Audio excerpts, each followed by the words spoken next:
हरे कृष्णा भक्ति चैनल में आप सभी का हार्दिक स्वागत है। आज आप सभी श्रवण कीजिए सूर्यदेव की कथा, रविवार की व्रत कथा। धन संपत्ति और शत्रुओं से सुरक्षा के लिए रविवार का व्रत सर्वश्रेष्ठ माना जाता है। रविवार का व्रत करने व कथा सुनने से मनुष्य की सभी मनोकामनाएं पूर्ण होती हैं। मान सम्मान, धन, यश तथा उत्तम स्वास्थ्य भी मिलता है। रविवार के दिन सूर्योदय से पूर्व बिस्तर से उठकर शौच स्नान आदि से निवृत्त होकर स्वच्छ लाल रंग के वस्त्र धारण करें।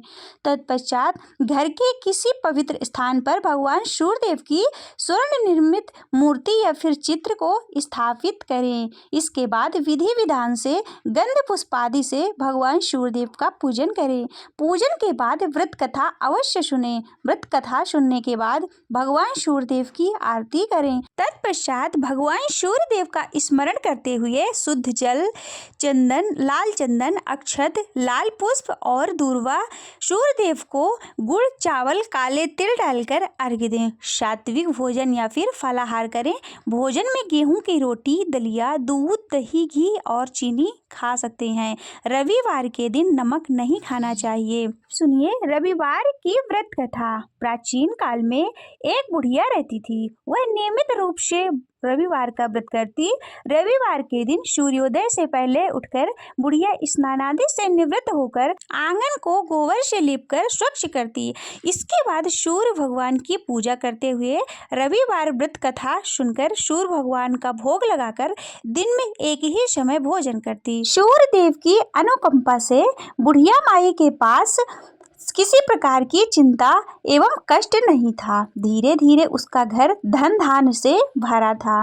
उस बुढ़िया को सुखी होते देख उसकी पड़ोसन उससे जलने लगी। बुढ़िया ने कोई गाय नहीं पाल रखी थी, अतः वह अपने पड़ोसन के आंगन में बंधी गाय का गोबर लाती थी। पड़ोसन ने कुछ सोचकर अपनी गाय को घर के भीतर बांध दिया। रविवार को गोबर न मिलने से बुढ़िया अपना आंगन नहीं लीप सकी। आंगन न लीप पाने के कारण उस बुढ़िया ने सूर्य भगवान को भोग नहीं लगाया। उस दिन स्वयं भी भोजन नहीं किया। सूर्यास्त होने पर बुढ़िया भूखी प्यासी सो गई। प्रातः काल सूर्योदय से पूर्व उस बुढ़िया की आंख खुली तो वह अपने घर के आंगन में सुंदर गाय और बछड़े को देखकर हैरान हो गई। गाय को आंगन में बांधकर उसने जल्दी से उसे चारा लाकर खिलाया। पड़ोसन ने उस बुढ़िया के आंगन में बंधी सुंदर गाय और बछड़े को देखा तो वह उससे और अधिक जलने लगी। तभी गाय ने सोने का गोबर किया। गोबर को देखते ही पड़ोसन की आंख फटी की फटी रह गई। पड़ोसन ने उस बुढ़िया को आसपास ना पाकर तुरंत ही उस गोबर को उठाया और अपने घर ले आई तथा अपनी गाय का गोबर वहां रखाई। सोने के गोबर से पड़ोसन कुछ ही दिन में धनवान हो गई। गाय प्रतिदिन सूर्योदय से पूर्व सोने का गोबर किया करती थी और बुढ़िया के उठने से पहले पड़ोसन उस गोबर को उठाकर ले जाती थी। बहुत दिनों तक बुढ़िया को सोने के गोबर के बारे में कुछ भी नहीं पता चला। बुढ़िया पहले की तरह हर रविवार को भगवान सूर्यदेव का व्रत करती रही और कथा सुनती रही। लेकिन सूर्य भगवान को जब पड़ोसन की चालाकी का पता चला तो उन्होंने तेज की आंधी चलाई। आंधी का प्रकोप देखकर बुढ़िया ने गाय को घर के भीतर बांध दिया। सुबह उठकर बुढ़िया ने सोने का गोबर देखा तो बहुत ही आश्चर्य हुआ।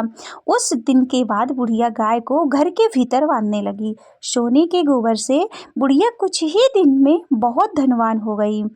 उस बुढ़िया के धनी होने से पड़ोसन बुरी तरह जल भुनकर राख हो गई और उसने अपने पति को समझा बुझाकर उसे नगर के राजा के पास भेज दिया।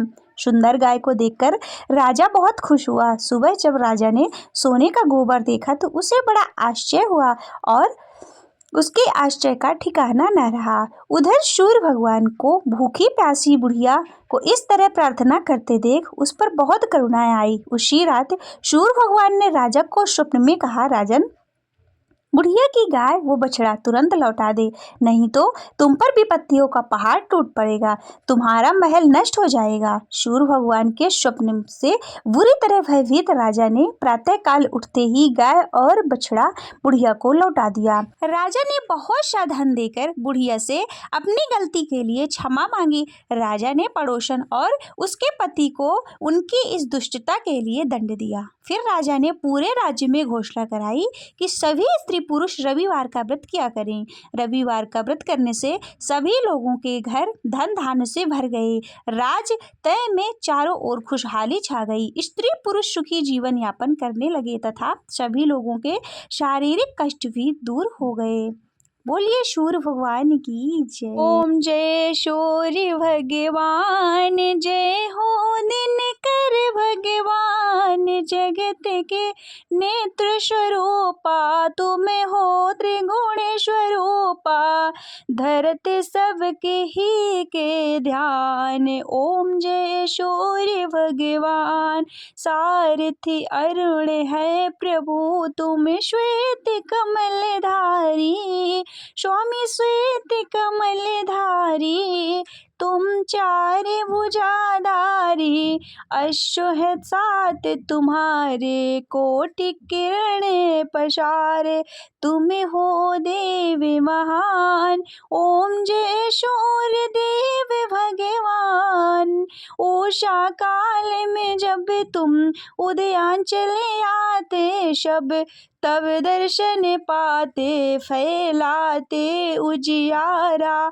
जागत सब जग सारा, करे शमित वे गुणगान।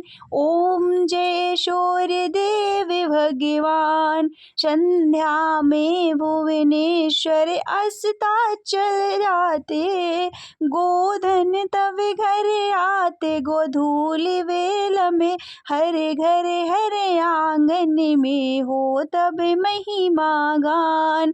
ओम जय सूर्य देव भगवान, स्वामी जय दिनकर भगवान, जगत के नेत्र स्वरूपा, तुम हो त्रिगुण स्वरूपा, धरते सबहि तव ध्यान। ओम जय सूर्य भगवान, देव दनुज नर नारी, ऋषि मुनि बर भजते, आदित्य हृदय जपते, श्रोते मंगलकारी, इसकी है रचना न्यारी, दे नव जीवन दान। ओम जय सूर्य देव भगवान, तुम हो त्रिकाल रचयिता, तुम जग के आधार, महिमा तब अपरंपार, प्राणों का सिंचन करके भक्तों को अपने देते, बल बुद्धि और ज्ञान। ओम जय सूर्य देव भगवान, भूचर जलचर खेचर सबके हो प्राण तुम्ही, सब जीवों के प्राण तुम्ही, वेद पुराण मखाने, धर्म सभी तुम्हें माने, तुम ही सर्वशक्तिमान। ओम जय सूर्य देव भगवान, पूजन करती दिशाएं, पूजे दस दिक्पाल, तुम भुवनों के प्रतिपाल, ऋतु ये तुम्हारी दासी, तुम शाश्वत अविनाशी, शुभकारी अंशुमान। ओम जय सूर्य भगवान, ओम जय सूर्य भगवान, स्वामी जय हो दिनकर भगवान, जगत के नेत्र स्वरूपा, तुम हो त्रिगुण स्वरूपा, धरते सबहि तब ध्यान। ओम जय सूर्य भगवान।